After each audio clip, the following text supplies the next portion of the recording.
반갑습니다.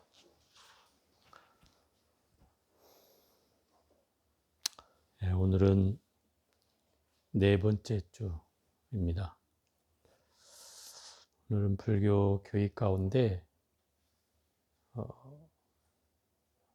가장 세 가지로 구분되는 불법의 특징이라고 할 수 있는 삼법인에 대해서 한번 말씀을 드려보겠습니다. 이 삼법인이라는 말은 불교에서 말하는 진리에 대한 입장이 막 그 세 가지 삼자에다가 진리 법자에다가 도장 인자거든요. 그 삼법인이라고 하는데 세 가지 진리의 도장을 딱 찍어 놓은 것 마냥 우리 도장을 찍으면 그 사람을 증명하는 거잖아요. 불교의 진리를 증명할 수 있는 세 가지 게 바로 삼법인이라는 거예요. 이 삼법인은 틀림없다는 뜻이기도 하고 세상에 존재하는 존재의 원리, 존재의 이치이기도 하고 그래서 그 부분을 오늘 말씀드려보면서 왜 부처님이 이렇게 말씀하셨는지를 같이 아울러서 말씀을 드려보도록 하겠습니다. 이 삼법인이라고 하는 건 세 가지 진리가 있다는 뜻인데 세 가지 진리는 첫 번째가 재행무상이고 두 번째가 재범무화이고 세 번째가 일체계고 또는 열반적정이라고 이렇게 표현합니다. 여러분들이 이 말로 사자성어로는 잘 익숙하진 않겠지만 우리가 무상하다 이런 말은 들어봤잖아요. 무상하다 이 말은 항상하지 않다는 뜻이고 늘 끊임없이 변해간다는 뜻이죠. 그럼 재행무상이라는 말은 재행은 여기에서는 모든 현상이란 뜻이에요. 흐름 뭐 이런 거죠. 모든 흐름은 다 무상하다. 끊임없이 변해간다 이런 거죠. 이게 부처님이 선언을 하신 거예요. 이 세상의 이치는 가만히 있는 게 단 하나도 없다 이런 말과 같은 거죠. 우리는 멈춰 있는 것처럼 보이지만 멈춰 있는 것조차도 멈춰 있지 않다는 거죠. 여러분 밖에 보이는 저 돌멩이나 나무 한 그루도 수백 년이 되었다 하더라도 늘 변하죠. 하루하루 변합니다. 또 돌멩이조차도 시간에 따라서 변합니다. 다만 우리 눈에는 변하지 않는 것처럼 보일 뿐이지 안에는 무수한 작용이 일어나고 있다는 뜻이죠. 그러니까 이 세상에 변하지 않는 게 있을까? 없습니다. 그게 부처님이 선언하신 진리의 뜻이에요. 이 세상에 변하지 않는 건 없다. 그래서 그 무상한 줄을 알아야 된다 이 말인가요. 왜 무상한 줄을 알아야 되느냐면 우리는 늘 영원할 거라고 우리 스스로 착각을 하기 때문에 내가 예를 들어서 10년 전을 생각해 보면 참 내가 젊었을 때라고 생각이 들고 또 그때로 돌아간다면 참 좋겠다는 생각도 들겠지만 또 우리가 10년 후를 생각해 보면 또 반대로 가고 싶지 않은 곳이기도 하지 않습니까? 근데 우리는 하루하루를 그렇게 변해왔고 10년 전의 모습이 달라져 있듯이 또 10년 후의 모습도 변해져 있을 거라는 거죠.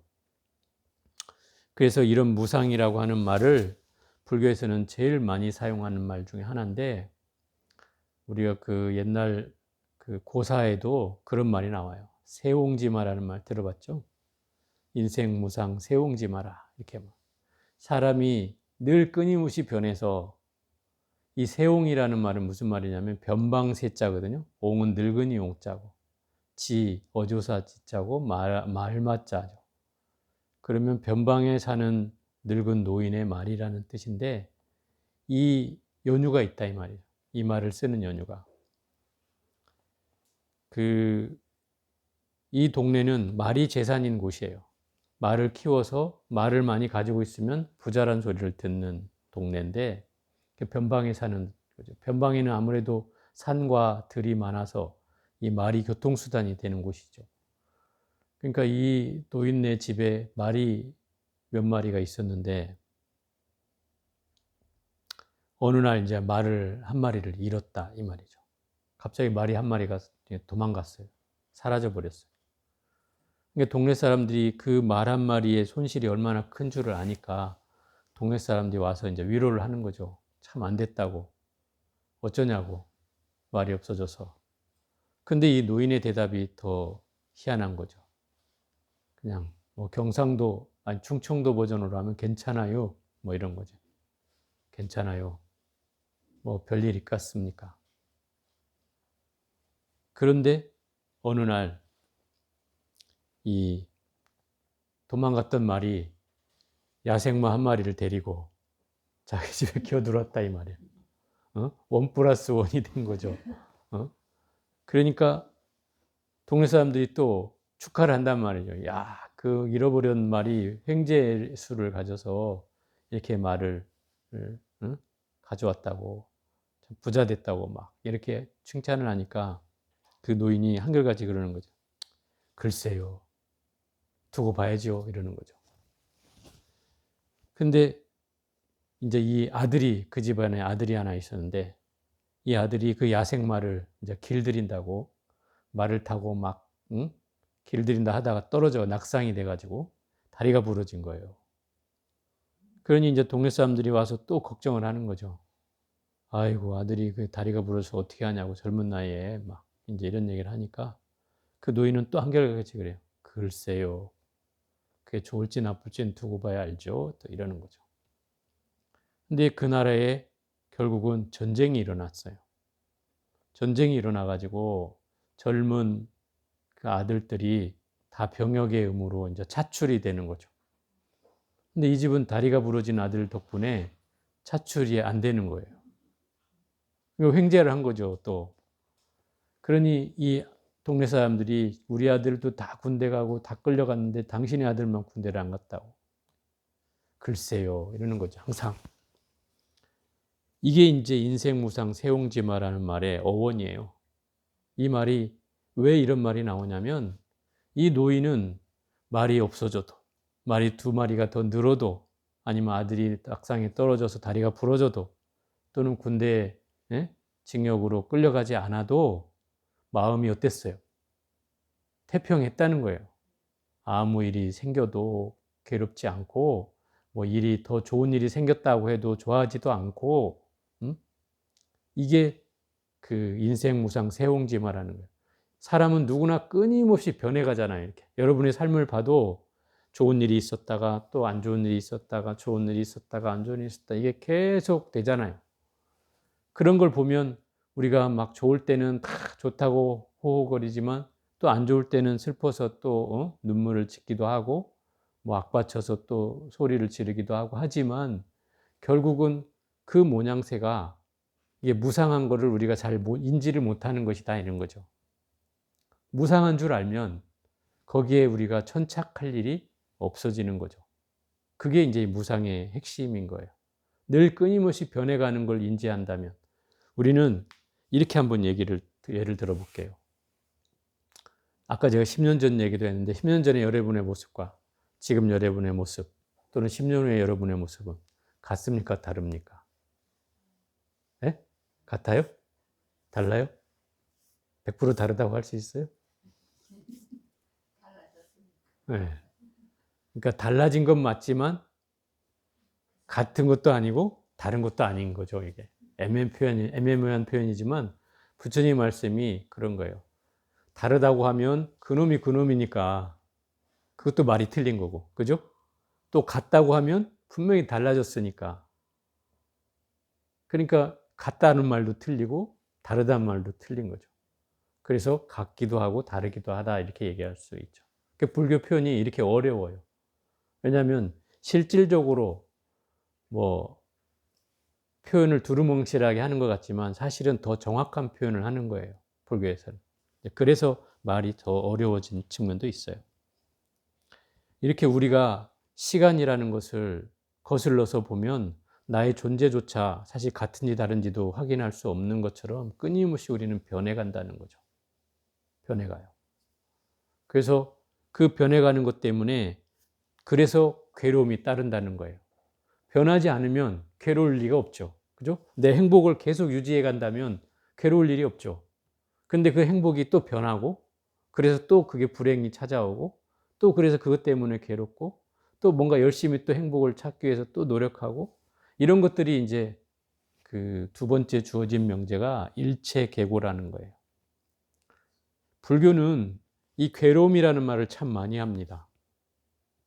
불교는. 왜냐하면 부처님의 출발이 바로 괴로움의 해결이었어요. 그걸 잘 읽어야 되는 게 그거예요.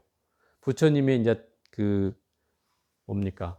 일생에 나오는 얘기지만 부처님이 출가한 계기가 바로 괴로움을 해결하고자 하는 거였어요. 그 괴로움이 뭐냐면 바로 생로병사라는 가장 큰 명제예요.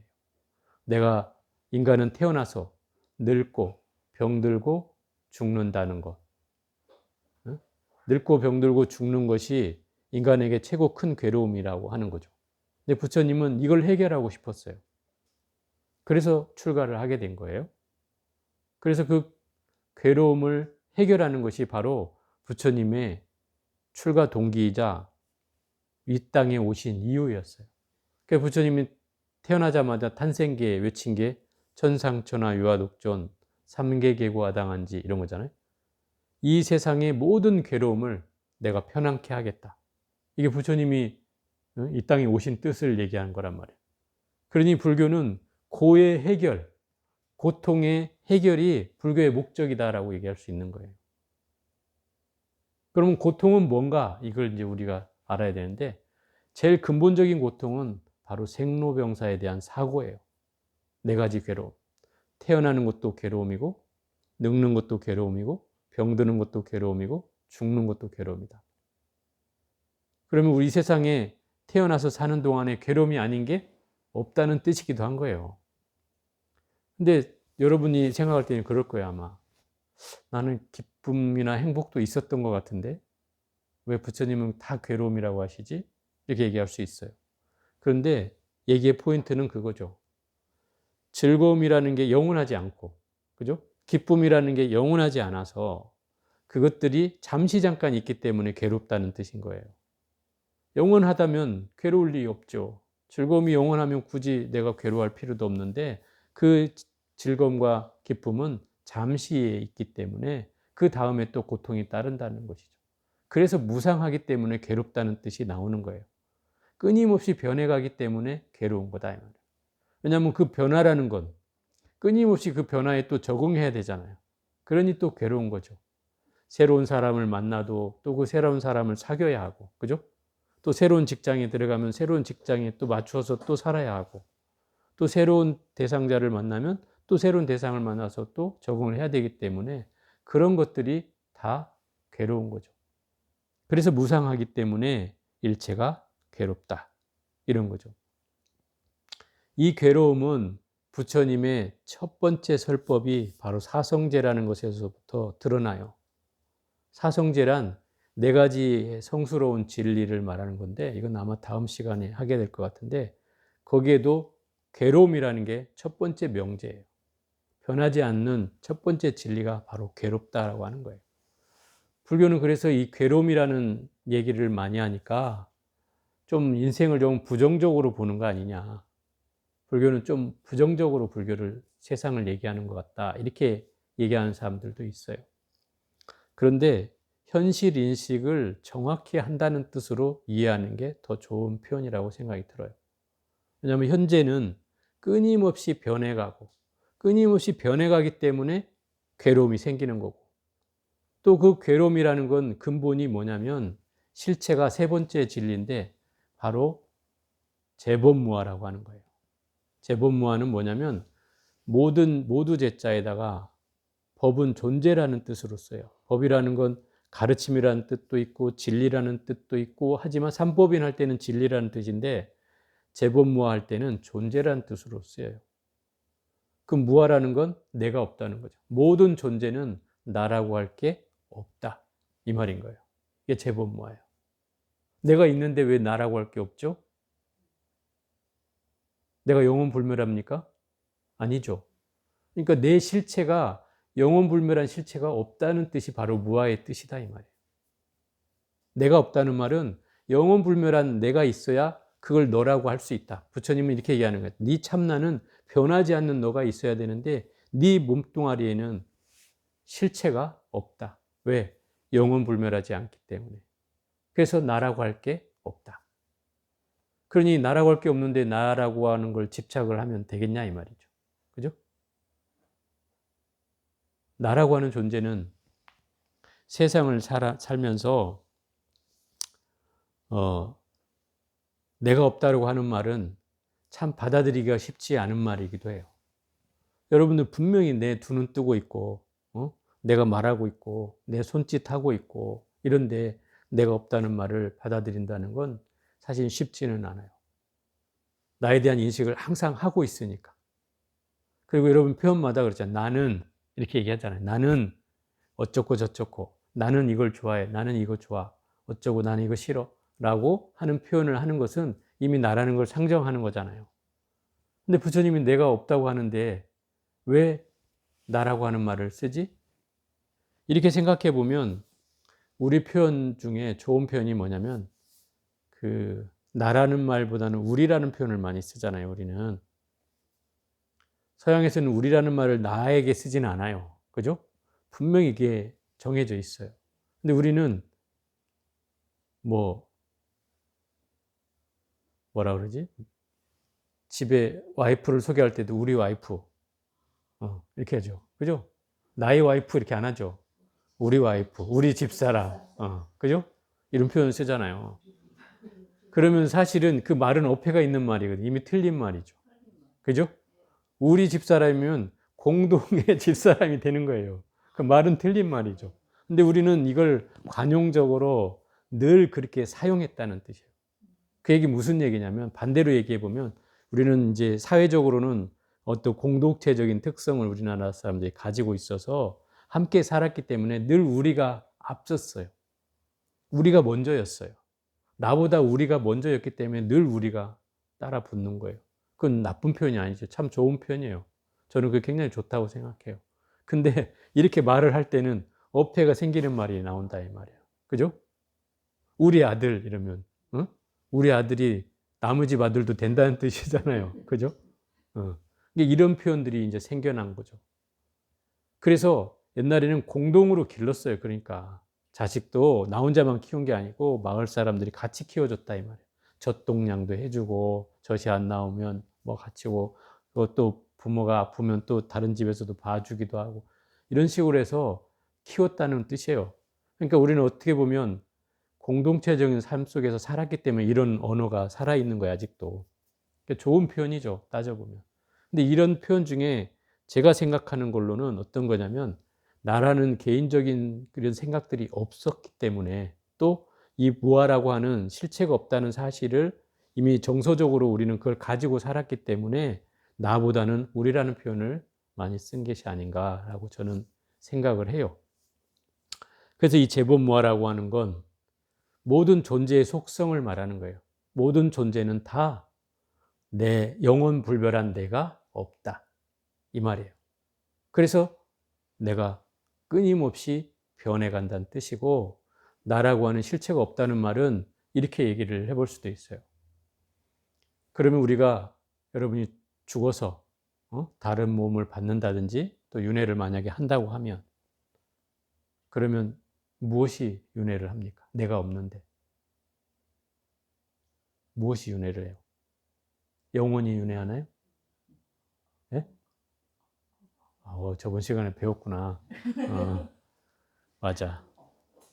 그러니까 영혼이라고 우리는 착각할 수도 있는데 이미 이 영혼이라는 말은 부처님 이전에 그 브라만이라는 종교에서 아트만이라고 해서 나의 영혼을 주장했어요. 이것이 영혼불멸하다. 그때 부처님이 깨달음을 얻고 나서 아트만이 없다, 무아라는 걸 바로 선언하신 거예요. 나라고 할 게 없다. 내가 없는데 무슨 영혼불멸한 내가 어디 있느냐. 영혼도 없다. 그래서 내 업식이 따라서 윤회를 하는 것일 뿐이지 나의 그런 자아가 있는 게 아니다. 이게 무아에 대한 핵심 이해예요. 이걸 이제 삼법인이라고 해요. 재행무상 일체계고 재법무아. 여기다가 이제 하나를 더 붙이면 열반적정이라는 말이 붙어요. 사법인이라고도 보통 표현되기도 하는데 이 말은 무슨 얘기냐면 열반이라고 하는 말은 니르바나를 이제 번역한 말이거든요. 번뇌가 다 끊어져서 고요한 상태. 적정이란 말은 그 해석이에요. 고요하고 고요하다는 뜻이에요. 열반이라는 건 결국 번뇌가 다 끊어져서 번뇌가 다 사라져서 그 피안의 상태에 이르는 걸 말하는 거예요. 최고의 상태에 이르는 거, 깨달음의 상태에 이르는 거. 그러면 이 깽뚱하게 앞에 세 가지를 얘기한 곳에서 갑자기 열반적정이 나왔다. 이 말은 내가 무상을 알고, 무상의 이치를 알고 그 일체가 괴롭다는 사실을 인식해서 제법모아라는 현실을 아트만이 없다는 걸 받아들이면 바로 열반적정으로 나아갈 수 있다는 뜻이에요. 이게 연결되는 거죠. 그래서 우리가 불교를 인지하면서 제일 핵심적으로 가져야 될 사상이 바로 이거예요. 이 기본적인 안목이 있어야 된다 이 말이에요. 무상한 것, 괴로움과 무아라고 하는 것, 이 세 가지를 가지고 있으면 여기에서 불교의 핵심이 펼쳐져요. 여기에서 다 전개되는 거예요. 그래서 이 가르침을 여러분한테 소개하는 이유이기도 해요. 불교의 현실 인식이 가장 잘 설명되고 있는 부분이고, 이 삼법인은 세 가지로 줄여서 표현하는 말이지만 이걸 또 늘려서 표현하는 것들이 많아요. 사성제 8정도도 있고 12연기도 있고, 이건 이제 뭐 다음 시간에 계속 연결돼서 하게 될 터인데, 이런 것들이 다 연관이 있어요. 불교는. 불교는 어느 거 하나만 가지고 얘기되는 게 아니고 다 연관이 있어요. 하나만 제대로 알면 다른 것까지 다 알게 되는 측면이, 그래서 불교는 생기는 거예요. 그래서 부처님 가르침은 한우물을 파는 게 좋다. 그러면 거기에서 핵심이 잡히면 나머지는 부수적으로 알게 되는 이치가 있다, 이런 거죠. 그래서 이 불교의 그 가르침이, 이 삼법인이라는 게 틀림없는 세 가지 진리를 말하는 것인데, 종교적으로는 어떤 사람들은 불교를 허무하다고도 해요. 그런 얘기 들어보셨는지 모르겠지만 불교는 염세주의적이다, 세상을 비관한다, 그리고 부정적이다, 이런 표현들을 써요. 그런데 이제 그런 표현을 하는 이유는 이해는 돼요. 주로 부정하는 말들이 사실은 많아요. 없다, 내가 없다, 항상함이 없다, 무상하다, 이것도 다 없을 문자 들어가잖아요. 또 뭐 아니다, 뭐 이런 걸로 해서 또 표현을 많이 쓰죠. 그래서 모든 상황들이 부정적인 표현을 하고 있는 것 같지만 사실은 그 부정적인 표현이 현실을 더 정확히 표현해 주는 바가 크다, 이런 거예요. 예를 들어서 아까 무아라고 했을 때 나라고 하는 존재를 인식하고 있는 사람들한테는 나는 어떤 분명히 나라는 존재가 있다라고 우리는 기본적으로 인식이 박여져 있어요. 배겨 있어요. 너 없어? 이렇게 얘기하면은 그 말을 이해하기가 쉽지는 않다만, 일반 사람들은. 그죠?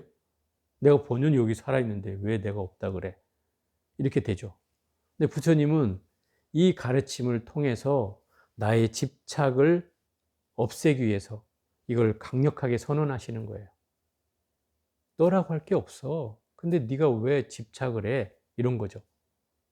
근데 이런 표현이 굉장히 많다는 거예요. 그래서 또 경전으로 거슬러 올라가면 여러분들 금강경 하고 계신 분은 이해하겠지만 거기에 맨날 나오는 게 뭐 없다는 거예요. 그죠? 나라고 할 것도 없고 뭐 아상, 인상, 중생상, 수자상도 없고 뭐 다 부정한다고요. 금강경은 부정의 경전이에요. 왜 부정을 하는가?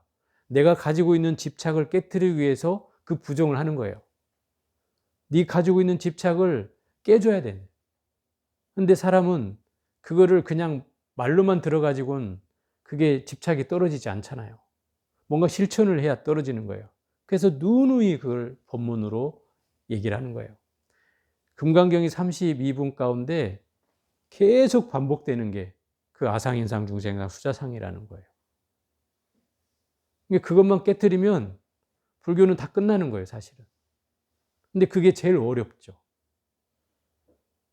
가장 하나만 핵심적으로 들어도 나라고 하는 걸 없애기가 어렵다 이 말이에요. 내가 없다고 했는데 우리는 이미 나라는 걸 늘 상정하고 있어요. 왜 상정하고 있겠냐면 우리 습관 속에서 내가 어느 공간에 처해도 내가 들어갈 자리를 다 인지하게 돼 있어요. 그건 내가 이미 존재를 인식하고 있다는 뜻이에요. 나의 몸뚱아리를. 그죠? 또 누가 여러분을 깜짝 놀라면 어떻게 해요? 엄마야 하고 소리 지르죠. 그럼 뭐 두려움이 생기는 이유는 뭐예요? 내가 존재에 대한 인식을 하고 있기 때문이고요. 더 정확하게 말하면 나의 존재는 실체가 아니기 때문에 그냥 없어지는 거예요. 나의 본질이 또 있어요. 이 얘기는 좀 어려운 얘기인데 이건 나중에 이제 하게 될 것이지만 본래 나의 참모습이 있어요. 그거는 변하지 않는다 그래요. 그걸 불생불멸이라고 해요. 그는 생겨난 바도 없고 사라지는 바도 없어요. 본래 모습은 그렇다는 거예요. 그건 눈에 보이지 않아 대신 또. 눈에 보이지 않기 때문에 부처님이 다 부정하는 거예요. 그런데 우리는 육신에 대한 인식을 가지고 있기 때문에 늘 어디서나 사람의 눈에다 이렇게 하면 어떻게 돼요? 깜짝깜짝 놀래죠. 그럼 그런 인식은 뭐예요? 결국 나의 존재에 대한 인식을 하고 있다는 것이죠. 우리는 늘 그런 인식이 남아 있어요. 그렇기 때문에 나라고 하는 집착을 없애기가 쉽지 않다는 걸 우리는 알게 되죠. 왜? 우리는 뭐 정말 태어난 바도 없고 죽은 바도 없이 본래 자리로 돌아간다고 하면 내가 죽으나 사나 아무 차이가 없는 거예요. 근데 우리는 그런 인식을 안 하잖아요. 그죠? 당장 사람이 돌아가시면 슬퍼하고 같이 울고 곡하고 하잖아요. 또 내가 아파서 방에 병원에 누워 있다고 치면 또 그것 때문에 마음이 또 우울해지기도 하고. 이런 것들은 결국 내 몸뚱아리에 대한 애착이 있다는 뜻이죠. 그래서 우리가 이거를 무아로 집착을 없애는 걸로 이 아상을 타파해 가기가 쉽지 않다는 뜻이기도 한 거예요. 그래서 이것을 현실적으로 내가 인지하기 위해서는 그걸 또 실천하기 위해서는 수행이 필요한 거죠. 그래서 수행을 하지 않으면 머릿속으로는 이해가 되지만 마음으로 그게 흡족해지질 않는다 이 말이에요. 마음으로 고요해지지도 않고 마음이 편안해지지도 않는 거죠. 그래서 이 법문은 그런 자극을 주는 거예요. 그걸 인지를 해서 실천을 해나가게끔 하는 그런 과정으로서 이 법문이 필요한 거죠. 그래서 이 불교의 우주관을 뭐 설명할 기회는 또 있겠지만 이 삼법인이라는 것이 확대되어서 뭐 연기법도 나오고 사성제팔정도도 나오고 뭐 이렇게 이제 전개가 됩니다. 그래서 이 세 가지 진리에 대한 인식은 불교의 기본 틀이고 변할 수 없는 진리라는 뜻이고 이런 인지하에서 불교는 전개된다는 뜻이에요. 그래서 여러분들이 이 세 가지 가르침을 잘 기억하고 계시면 불교의 핵심 속에 있는 거나 진배 없어요. 그래서 예전에 뭡니까?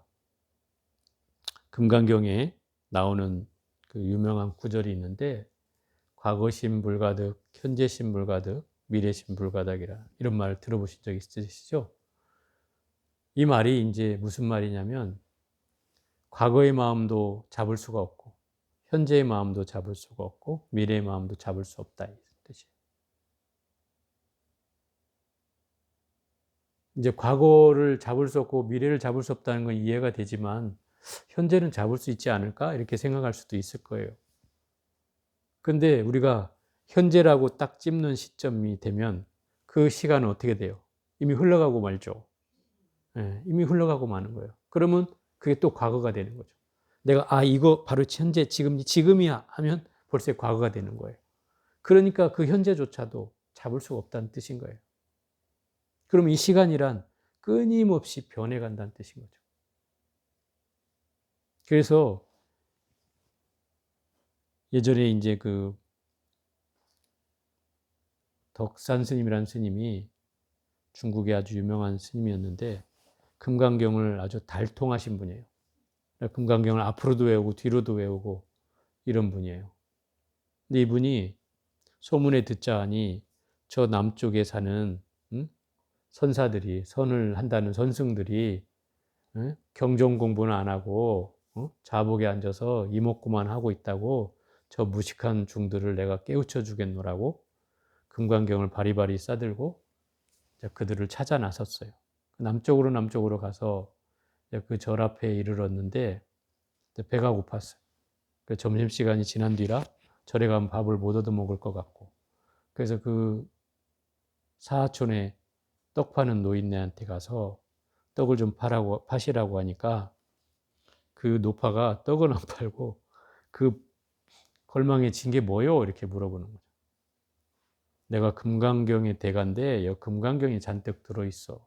그런 거죠. 금강경 소초 등 뭐 금강경을 해석해 놓은 책까지 해가지고 잔뜩 들어있다고 하니까 그 노파가 그러면 물어요. 내가 질문을 하나 할 테이니 이걸 대답해 주면 내가 떡을 그냥 드리리다.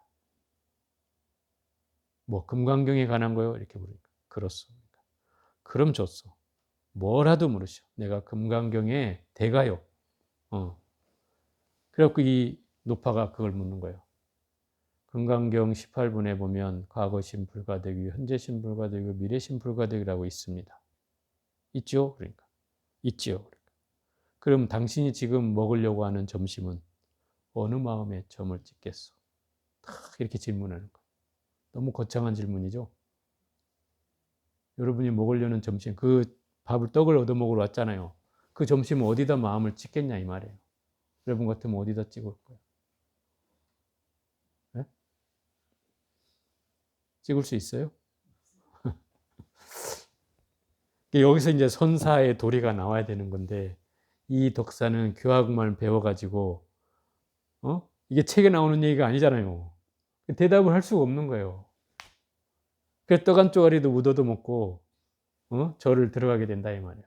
에헴 입맛만 다시고 노파한테 한 방울 먹고 이제 들어갔는데 그 용담 스님이라는 스님이 거기에 큰 스님이었어요. 가자마자부터 이제 도량에서부터 큰 소리를 치는 거예요. 이 도량에는 용도 없고 담도 없구나 이러면서 막 큰 소리를 치고 뭐 그런 거죠. 그러자 이제 시자가 뛰어나와서 왜 그러시냐 그러니까 내가 여기 자러 왔다고. 용담 스님 뵈러 왔는데 용담 스님 뵈게 해달라고 하니까 지금 손님이 와서 사람을 만나고 있으니 스님께서 여기 객실에 안내해 주시고 여기 계시면 스님이 나중에 시간이 나면 부르시겠다고 합니다. 거기 있으면 저녁에 그냥 공약 먹고 이제 예불하고 가만히 방 안에 앉아서 있는데 밤이 으슥해진 시간에 이제 시자가 와서 오라고 한다 그러는 거예요. 그래서 가서 용담 스님하고 한참 얘기를 나눴어요. 얘기를 나눈 게 일방적으로 자기 얘기를 한 거죠. 용담 스님은 그냥 들어만 주고 있었던. 너무 밤이 이제 이슥해지니까 자 이제 내일 얘기하자면서 스님이 이제 주무시라고 그런 거죠. 그래갖고 밤이 어둑해졌으니 뭐 그 당시에 뭐 무슨 이런 불빛이 있었겠어요? 촛불 촛대에다 이제 초가 껴져 있는 거를 가져가서 이렇게 신발 신는 곳에 이렇게 비춰주러 가지고 들고 나갔는데 신발을 딱 신는 찰나에 이 용담스님이라는 스님이 그 촛불을 확 불어서 꺼버린단 말이에요. 그 순간이 탁 캄캄해지잖아요. 또 불이 있다가 없어지면 또 깜깜해지잖아요. 이게 신발을 찾을 수가 없는 거예요. 근데 그 순간에 이 덕산 스님이라는 스님은 그 순간에 깨달음을 얻어요. 그 순간에. 그리고 나서 다음날 자기가 딱 나와서 금강경 가지고 있던 책들을 전부 다 도량 앞에 내어놓고 다 태워버리는 거예요. 내가 깨닫고 보니 깨달음은 바로 이 책 속에 있는 게 아니다. 책 바깥에 있었다. 이러고 그 책을 다 태워버리는 거예요. 그리고는 그 용담 스님을 찾아가서 큰 절을 탁 올리죠. 그리고 인가를 받아요, 거기서. 그래서 유명한 이제 덕산 스님으로 이제 후세까지 전해져요. 이 스님은 덕산방이라고 해서 몽둥이로 제자들이 가르쳤어요. 몽둥이로. 몽둥이로 어떻게 가르쳐요? 몽둥이를 가지고 패는 거예요. 자, 일러라. 물어. 불법의 대의가 뭐냐? 이렇게 물어. 말을 해도 30방이요. 말을 안 해도 30방이라. 그럼 어떻게 해야 돼? 가만히 있어야 돼? 그러면 두드러 맞는데? 어차피 맞을 거야. 말을 해도 30방이고 말을 안 해도 30방이라 했잖아요. 그럼 말과 말 아닌 것을 하면 되는 거예요. 네? 아니죠. 말 벗어나고 말 아닌 걸 벗어나서 할 수 있는 걸 찾아야 된다 이 말이죠. 이제 어떤 스님은 일어나서 자기 신발을 머리 위에 얹고 한 바퀴를 삥 돌고 나가고, 한 스님은 덩실덩실 춤을 추고, 말도 아니고 말 아닌 것도 아니잖아요. 그죠? 그런 사람은 합격이야. 이제 안 맞아. 이렇게 가만히 있어야 되는데 하는 사람은 이제 두드러 맞는 거죠. 그래서 이 얘기를 한 이유는 우리가 시간이라는 거는 끊임없이 변해간다는 거죠. 어느 것 하나도 잡을 수가 없어요. 우리는 뭐 몇 시, 몇 분, 몇 초 이런 걸 하지만 이건 우리 약속에 의해서 할 뿐이지 실제로 그 시간이 기다려주는 거 아니잖아요. 우리 몇 시에 만나자. 그 시간이 있어요? 없죠, 사실은. 없는데 이제 우리가 약속을 해놓고 그 시간이라고 하니까 그 시간이 있다고 여겨지는 것이고 생각을 할 뿐인 거지 실제 시간은 움직여지는 거잖아요. 마치 물이 흘러가듯이 끊임없이 변해가는 거예요. 그 속에다 대고 내가 이거다라고 잡을 수 있는 시간은 없다는 거죠. 그게 현실적인 거예요. 그게 불교의 진리를 표현하는 말들이에요. 모든 표현이 그 속에서 나오기 때문에 이런 뭐 항상하지 않, 무상하다, 괴롭다, 무아이다라고 하는 말이 나오는 근거는 바로 거기에 있어요. 끊임없이 흘러간다는 거죠. 그럼 끊임없이 흘러가니까 어떻게 해야 돼요? 그냥 내버려 둬야 돼요? 더 이 현재의 이 찰나에 더 소중히 여겨야 된다는 거죠. 지금 이 순간이 다시 오지 않기 때문에, 지금 이 순간이 다시 되풀이되지 않기 때문에 지금 이 순간에 더 열심히 최선을 다해라는 뜻이죠. 그게 불교의 진리의 핵심이에요. 놓치지 말라는 거죠. 그 순간순간을. 그래서 과거도 내려놓고 미래도 걱정하지 말라는 거예요. 왜? 지금 현재만 살다 보면 우리는 과거도 미래도 다 내 것이 될 수 있는데 현재를 놓치면 이미 과거도 과거가 돼버리고 또 현재도 못 찾고 미래도 제대로 할 수가 없는 상황이 발생한다는 거죠. 그래서 불교의 진리의 핵심은 항상 현재를 중심에 둔다는 뜻이에요. 현재가 잘 돼야 과거도 내세도 잘 된다는 뜻이죠. 그게 이제 이 삼법인을 공부하면서 여러분한테 드릴 수 있는 최종적인 메시지가 아닐까 생각을 해봅니다. 자, 오늘은 여기까지 해보고요. 다음 시간에 또 사성제 8정도는 하겠습니다.